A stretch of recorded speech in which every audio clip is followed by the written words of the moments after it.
നമസ്കാരം സിറ്റി ന്യൂസിലേക്ക് സ്വാഗതം. കണ്ണൂർ ജില്ലാ buds school employees union CITU ജില്ലാ കൺവെൻഷൻ സി കണ്ണൻ സ്മാരക മന്ദിരത്തിൽ നടന്നു. CITU ജില്ലാ ജനറൽ സെക്രട്ടറി കെ മനോഹരൻ കൺവെൻഷൻ ഉദ്ഘാടനം ചെയ്തു.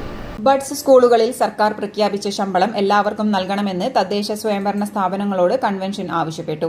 ആ കുട്ടികളെ നിങ്ങളെ ബഡ്സ് സ്കൂളിനകത്ത് എത്തിക്കുന്നത് എല്ലാ പഞ്ചായത്തിനകത്തും ബഡ്സ് സ്കൂള് നമ്മുടെ ജില്ലക്കകത്ത് യാഥാർത്ഥ്യമായിട്ട് ഇല്ല.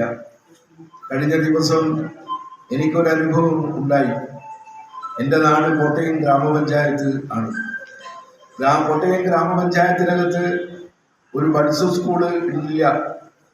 തൊട്ടപ്പുറത്തുള്ള കൂത്തുപറമ്പ് നഗരസഭക്കകത്താണ് എൻ്റെ പഞ്ചായത്തിനകത്തുള്ള ഇങ്ങനെ ഭിന്നശേഷിക്കാരായ കുട്ടികളെ കൂത്തുപറമ്പ് നഗരസഭക്കകത്തുള്ള സ്കൂളിനകത്താണ് ആ അയക്കുന്ന അവസരത്തിൽ കോട്ടയം ഗ്രാമപഞ്ചായത്ത് അതിൻ്റെ ജനകീയാസൂത്രണ പ്രൊജക്റ്റിനകത്ത് വെച്ചിട്ട് ആ കുട്ടികളെ കോട്ടയം ഗ്രാമപഞ്ചായത്തിൽ നിന്ന് കൊണ്ടുപോകുന്ന കുട്ടികൾക്ക് ആവശ്യമായിട്ടുള്ള ഒരു ചെലവ് നിർവഹിക്കുന്ന സംവിധാനം ഉണ്ടായിരുന്നു.